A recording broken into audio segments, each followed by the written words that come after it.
ಈಗ ನಾನು ನಮ್ಮ ತಂಡದ ಜೊತೆಯಲ್ಲಿ ಮಾತನಾಡುವಾಗ ಸಾಕಷ್ಟು ಸರಿ ಹೇಳ್ತಿರ್ತೀನಿ, ಸುದ್ದಿಯನ್ನು ಬರೀ ಸುದ್ದಿ ಥರ ಬರೆದ್ರೆ ಅಥವಾ ಹಿಂಗಿದೆ ಅಂತ ಬರೆದ್ರೆ ಓದುವಂಥವ್ರ ಸಂಖ್ಯೆ ಕಡಿಮೆ ಇರುತ್ತೆ. ಅದ್ರ ಬದಲು ಅದಕ್ಕೊಂದು ಆ್ಯಂಗಲ್ ಕೊಡಿ ಮತ್ತು ಜನರಿಗೆ ಇದರಿಂದ ಏನು ಉಪಯೋಗ ಆಗುತ್ತೆ, ನಾನು ಯಾಕೆ ಇದನ್ನು ಓದಬೇಕು ಅನ್ನೋದು ಅವ್ರಿಗೆ ಅರ್ಥ ಆಗೋ ಥರವಾಗಿ ಬರೀರಿ ಅಂತೇಳಿ. ಆದರೆ ಅದನ್ನೇ ನಾನು ಇನ್ನೊಂದು ಸರಿ ಯೋಚನೆ ಮಾಡಿದಾಗ, ನಾವು ಸಾಮಾನ್ಯವಾಗಿ ಪತ್ರಿಕೋದ್ಯಮದಲ್ಲಿ ಹೇಳೋದಂದರೆ ನ್ಯೂಸ್ ಥರ ಇರಲಿ, ವ್ಯೂಸ್ ಥರ ಇರಲಿ, ವ್ಯೂಸ್ಗೋಸ್ಕರ ಸಂಪಾದಕೀಯ ಇದೆ ಅಂತೇಳಿ. ಆದರೆ ಈ ನ್ಯೂಸ್ ಮತ್ತು ವ್ಯೂಸ್ ಎರಡೂ ಕೂಡ ಮಿಶ್ರಣವಾಗೋಕ್ಕೆ ಶುರುವಾದಾಗ ಅದು ಯಾವ ರೀತಿಯಾಗಿ ತೆಗೆದುಕೊಂಡು ಹೋಗುತ್ತೆ ಅಂತೇಳಿ. ಸ್ಟಾರ್ಟ್ ಆಗಿದ್ದು ಟ್ಯಾಬ್ಲಾಯ್ಡಿಂದ. ಅಗೇನ್ ಟ್ಯಾಬ್ಲಾಯ್ಡ್ ಮತ್ತು ಹಿಂದೂ ಮತ್ತು ಮುಂತಾದ ಪತ್ರಿಕೆಗಳಲ್ಲಿ ಒಂದು ಎಡಿಟ್ ಪೇಜಲ್ಲಿ, ಒಪೆಡ್ ಪೇಜಲ್ಲಿ ಒಂದು ಒಪಿನಿಯನ್ ಬರೆಯೋರು. ಪ್ರತಿ ಸುದ್ದಿಗೆ ಆ ಸುದ್ದಿಗೆ ಗುದ್ದು ಅಂತ, ಅಥವಾ ಸುದ್ದಿಗೊಂದು ಚುಚ್ಚುಮದ್ದು ಅಂತ ಹಿಂಗೆ ಬರೆಯೋದು ಸುದ್ದಿ.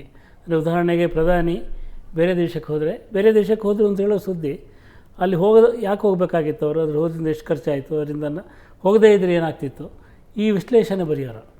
ಈ ಎರಡನ್ನು ಕೂಡ ಮಿಕ್ಸ್ ಮಾಡೋದಿದೆಯಲ್ಲ, ಅದು ಇವತ್ತಿನ ಪತ್ರಿಕೋದ್ಯಮ. ಅಂದರೆ ಸುದ್ದಿ ಗೊತ್ತಿರುತ್ತೆ ಎಲ್ಲರಿಗೆ, ಅದರ ಪರಿಣಾಮಗಳೇನು, ಅದನ್ನು ಹೇಗೆ ಕನ್ಸ್ಯೂಮ್ ಮಾಡಬೇಕು, ನಾನು ದೇಶಕ್ಕೆ ಏನಾಗುತ್ತೆ, ಈ ಥರದ್ದು. ಬಹುಶಃ ನನಗೆ ಈ ದೇಶದ ಬಗ್ಗೆ ಚಿಂತೆ ಮಾಡುವವರು, ಸುದ್ದಿಯನ್ನು ಓದಿ ಚಿಂತೆ ಮಾಡುವವರ ಸಂಖ್ಯೆ ಜಾಸ್ತಿ ಇದೆ ಅಂತ ಅನಿಸಲ್ಲ ನನಗೆ. ಅಂದರೆ ಪ್ರತಿಯೊಬ್ಬನಿಗೂ ಒಂದು ಅಂಡರ್ಸ್ಟ್ಯಾಂಡಿಂಗ್ ಇದೆ ಇವತ್ತು. ಅಂದರೆ ಯಾವುದು ನಡೆದರೂ, ಯಾವುದು ಪೊಲಿಟಿಕಲ್ಲು, ಯಾವುದು ನಾನ್ ಪೊಲಿಟಿಕಲ್ಲು, ಯಾವುದು ಅಪೊಲಿಟಿಕಲ್ ಅಂತ ಗೊತ್ತಿರುತ್ತೆ ಅವನಿಗೆ. ಹೀಗಾಗಿ ಅದನ್ನು ನಾವು ಇವತ್ತು ಪತ್ರಿಕೆ ಹೇಳ್ಕೊಡ್ಬೇಕಾಗಿಲ್ಲ. ಬಟ್ ಪತ್ರಿಕೆ ಒಂದು ಸುದ್ದಿಗೆ ಒಂದು ಹೊಸ ಆ್ಯಂಗಲನ್ನು ಖಂಡಿತ ಕೊಡ್ಬೋದು ಅಂತ.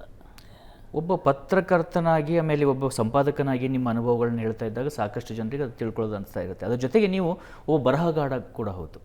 ಒಬ್ಬ ಪತ್ರಕರ್ತ ಮತ್ತು ಒಬ್ಬ ಬರಹಗಾರ ಅವನ ಮಧ್ಯದಲ್ಲಿರುವಂಥ ಅವತ್ತು ಯಾವಾಗಲಾದರೂ ಕಾನ್ಫ್ಲಿಕ್ಟ್ ಉಂಟಾಗಿದ್ದಿದೆಯಾ ಪತ್ರಕರ್ತ ಮತ್ತು ಬರಹಗಾರ ಜೋಗಿ ಮಧ್ಯದಲ್ಲಿ?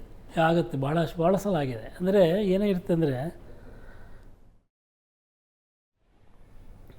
ಒಬ್ಬ ಪತ್ರಕರ್ತನಾಗಿ ನಾನೊಂದು ಪತ್ರಿಕೆಗೆ ಕೆಲಸ ಮಾಡ್ತಿರ್ತಾನೆ. ಪತ್ರಿಕೆಗೆ ಒಂದು ಮನೋಧರ್ಮ ಅಂತಿರುತ್ತೆ.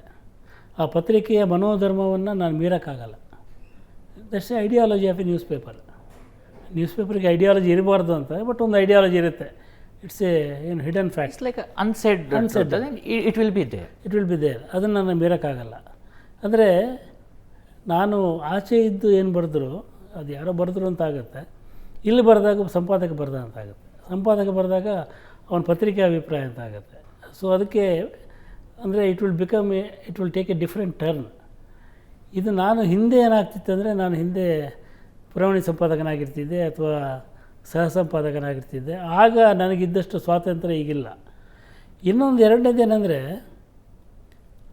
I basically believe in creative writing and journalism is not creative, it's is based on truth. ಅದು ಆಮೇಲೆ ಏನು ಹಾರ್ಡ್ ಕೋರ್ ಜರ್ನಲಿಸಮ್ ಅದು. ಹಾಯ್ ಬೆಂಗಳೂರಿನಂಥ ಪತ್ರಿಕೆಗೆ ನಾನು ಬರೀತಿದ್ದಾಗ ಅಲ್ಲಿ ಲಿಟ್ಲ್ ಬಿಟ್ ಏನು ಕ್ರಿಯೇಟಿವಿಟಿ ವಾಸ್ ಪಾಸಿಬಲ್, ಸ್ವಲ್ಪ ಮಾಡ್ಬೋದಾಗಿತ್ತು. ಆದರೆ ಇಲ್ಲಿ ಅದು ಸಾಧ್ಯ ಆಗಲ್ಲ. ಅದು ಇಲ್ಲಿ ಆದರೆ ಒಬ್ಬ ಲೇಖಕ ಹೇಳ್ತೀವಿ, ಆ ಕಾಲದಿಂದಲೂ ಒಬ್ಬ ಲೇಖಕ ಏನು ಮಾಡ್ತಾನೆ ಅಂದರೆ, ಸ್ವಲ್ಪ ದಾರ್ಶನಿಕನಾಗಿರ್ತಾನೆ. ಪತ್ರಿಕೆಗೆ ದಾರ್ಶನಿಕತೆ ಇರಲ್ಲ, ಪತ್ರಿಕೆಗೆ ಸದ್ಯತನ ಇರುತ್ತೆ, ಇಮಿಡಿಯಸಿ. ಇವತ್ತಿನ ಈ ಕ್ಷಣದ ಸತ್ಯವನ್ನು ಅದು ಹೇಳ್ತಾ ಇರುತ್ತೆ, ನಾಳಿನ ಸತ್ಯವನ್ನು ಪತ್ರಿಕೆ ಹೇಳೋಕ್ಕಾಗಲ್ಲ. ಆಮೇಲೆ ಇವತ್ತು ಪತ್ರಿಕೆ ಬರೀ ಪತ್ರಿಕೆನೂ ಅಲ್ಲ, ಅದು ಉದ್ಯಮವೂ ಕೂಡ ಹೌದು. ಕರೆಕ್ಟು. ಅಂದರೆ ಉದ್ಯಮ, ಯಾಕಂದರೆ ಬಟ್ ಎಲ್ರಿಗೂ ಗೊತ್ತಿದೆ, ಒಂದು ಪತ್ರಿಕೆಯನ್ನು ಪ್ರಿಂಟ್ ಮಾಡೋದಕ್ಕೆ 30 ರೂಪಾಯಿ ಬೇಕು, 6 ರೂಪಾಯಿಗೆ ಮಾರ್ತಾಯಿರ್ತೀವಿ. ಆ 24 ರೂಪಾಯಿನ ತರದೇ ಹೋದರೆ ಈ ಉದ್ಯಮನೇ ಉಳಿಯಲ್ಲ. ಇದರ ಮಧ್ಯೆ ಜಾಹೀರಾತು ಹಾಕ್ಬೇಡಿ ಅಂತ ಹೇಳ್ತಾರೆ. ಸೊ ಇಂಥ ಒಂದು ಜಗತ್ತಲ್ಲಿ ಯಾರಾದರೂ ಒಬ್ಬರು 30 ರೂಪಾಯಿ ಕೊಟ್ಟು ಪತ್ರಿಕೆ ತಗೋತೀನಿ ಅಂತ ಒಂದಷ್ಟು ಮಂದಿ ಮುಂದೆ ಬಂದರೆ, ಜಾಹೀರಾತಿಲ್ಲದ ಅವರಿಗೆ ಬೇಕಾದಂಥ ಪತ್ರಿಕೆಯನ್ನು ಮಾಡ್ಬೋದು. ಒಂದು ಸಲ ಟ್ರೈ ಮಾಡಿದ್ವಿ. ಶ್ಯಾಮ್ ಸುಂದರ್ ಇದ್ದಾಗ ಒಂದು ಪತ್ರಿಕೆಯನ್ನು ಮಾಡಿದ್ವಿ, ಆನ್ಲೈನ್ ಪತ್ರಿಕೆ, ಡಿಜಿಟಲ್ ಪತ್ರಿಕೆ. ತಿಂಗಳಿಗೆ $1 ಕೊಡಿ, ಅತ್ಯುತ್ತಮವಾದ ಕಥೆಗಳನ್ನ ಕೊಡ್ತೀವಿ, ಒಳ್ಳೆ ಲೇಖಕರನ್ನ ಅಂತ. Nobody was ready to pay $1 per month for 10 stories. $40 ರೂಪಾಯಿ ಇತ್ತು. ಅದು ಎಷ್ಟು 10 ಕಥೆಗಳು, ಕಾಯ್ಕಿಣಿ, ವಿವೇಕ್ ಶಾನುಭಾಗು, MS ಶ್ರೀರಾಮು, ಅಮರೇಶ್ ನುಗ್ಡೋಣಿ, ಇಂಥವ್ರು ಬರೆದ ಕಥೆಗಳು. ಇಂಥ ಒಂದು 10 ಕಥೆಗಳಿಗೆ $1 ಕೊಡಲಿಕ್ಕೆ ಅವರು ರೆಡಿ ಇಲ್ಲ. ಅಂದರೆ ಇದು ಇದೆಯಲ್ಲ, ಇದು ಭಾಳ ಸಂದಿಗ್ಧದ ಸಂಗತಿ. ನಿಮಗೆ ಒಳ್ಳೆಯದು ಬೇಕು, ಆದರೆ ದುಡ್ಡು ಕೊಡೋಕ್ಕೆ ರೆಡಿ ಇರಲ್ಲ. ನಮಗೆ ಅಡ್ವರ್ಟೈಸ್ಮೆಂಟ್ ಬೇಡ, but we don't subscribe YouTube, ಆ ಥರದ ಪರಿಸ್ಥಿತಿ. ಸೊ ಇದರಿಂದ ಒಂದು ಮಾಧ್ಯಮ ಪಾರಾಗದೇ ಇದ್ದರೆ ಹೀಗೆ ಇರುತ್ತೆ. ಅದನ್ನು ಪಾರಾಗೋದು ಹೇಗೆ ಅಂದರೆ, ಪಾರಾಗೋದಕ್ಕೆ ಆ ಕಡೆಯಿಂದ ಹಿಂಗೆ ಮುಂಚೆ ನ್ಯಾಷನಲ್ ಜಿಯೋಗ್ರಫಿಕನ್ನು ನೀವು ಸಬ್ಸ್ಕ್ರೈಬ್ ಮಾಡಿದಾಗಲ್ಲ ಅಡ್ವರ್ಟೈಸ್ಮೆಂಟ್ ಬರ್ತಿರಲಿಲ್ಲ. ಬಟ್ ಈಗ ಅದು ಅಂಥ ಯಾವುದೇ ಚಾನಲ್ ಉಳಿದಿಲ್ಲ ಇವತ್ತು. ಜಾಹೀರಾತಿಲ್ಲದೆ ಯಾವುದೇ ಚಾನಲ್ ಕೂಡ ಉಳಿಯಲ್ಲ. ಸಬ್ಸ್ಕ್ರೈಬರ್ಸ್ ಓನ್ಲಿ ಅಂತ ಹೇಳೋ ಚಾನಲ್ಗಳು ಇಲ್ಲ ಈಗ. ಯಾಕಂದರೆ ನಾನು ನ್ಯೂಯಾರ್ಕ್ ಟೈಮ್ಸ್ ನ್ಯೂಯಾರ್ಕರ್ ಇದೆಯಲ್ಲ, ನ್ಯೂಯಾರ್ಕರಲ್ಲಿ ಅದ್ಭುತವಾದ ಕಥೆಗಳು ಬಿಡ್ತವೆ. ನಾನು ಒಂದು ಕತೆ ಬೇಕಿದ್ರೆ ಅವ್ರು $9 ಕೊಡಿ ಅಂತ ಕೇಳ್ತಾರೆ. ನಾನು ಆ ಕತೆ ಓದೋದೇ ಬಿಟ್ಬಿಡ್ತೀನಿ.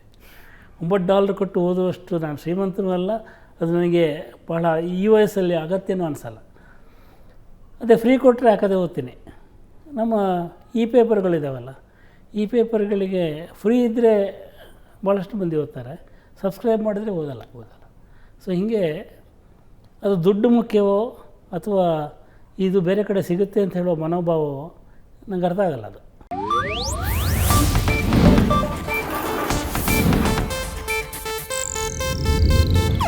ಇದು ಏಷ್ಯಾನೆಟ್ ನ್ಯೂಸ್ ನೆಟ್ವರ್ಕ್ ಪ್ರಸ್ತುತಿ.